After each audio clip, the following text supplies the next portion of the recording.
What is a death cafe? At a death cafe, people, often strangers, gather to eat cake, drink tea, and discuss death. Our objective is to increase awareness of death, with a view to helping people make the most of their finite lives.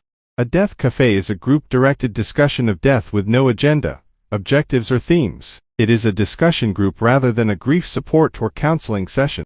Our death cafes are always offered on a not-for-profit basis, in an accessible, respectful, and confidential space, with no intention of leading people to any conclusion, product, or course of action, alongside refreshing drinks and nourishing food and cake. Death Cafe is a social franchise.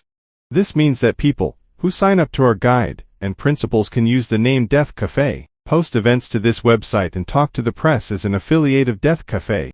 Death cafes have spread quickly across Europe, North America, and Australasia. As of today, we have offered 18,162 death cafes in 89 countries since September 2011. If 10 people came to each one, that would be 181,620 participants.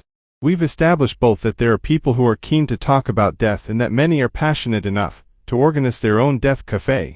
The Death Cafe model was developed by John Underwood and Sue Barsky-Reed, based on the ideas of Bernard Cretas. Death Cafe has no staff. It was run on a voluntary basis by John Underwood in Hackney, East London until June 2017. John died suddenly on the 27th of June 2017, and Death Cafe is now run by Susan Barsky-Reed, John's mother, and his sister Jules Barsky. Also, Lizzie Miles, who ran the first Death Cafe in the US, and Megan Mooney, who runs the Death Cafe Facebook page, have played a significant role in Death Cafe's development.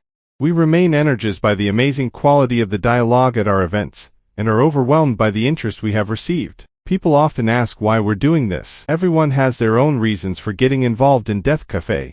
In 2010, John Underwood decided to develop a series of projects about death, one of which was to focus on talking about death. In November, John read about the work of Bernard Cretas in the Independent newspaper. Inspired by Bernard's work, John immediately decided to use similar model for his own project, and Death Cafe was born. The first Death Cafe in the UK was offered in John's house in Hackney, East London in September 2011. It was facilitated by psychotherapist Sue Barsky-Reed, John's mum. It was a wonderful occasion. We went on to offer death cafes in a range of places, including funky cafes, people's houses, cemeteries, a yurt, and the Royal Festival Hall. John and Sue Barsky-Reed produced a guide to running your own death cafe, based around the methodology Sue developed. This was published in February 2012, and first person to pick it up outside of the UK was Lizzie Miles in Columbus, Ohio. Subsequently, hundreds of people have worked with us to provide death cafes across the globe, including me.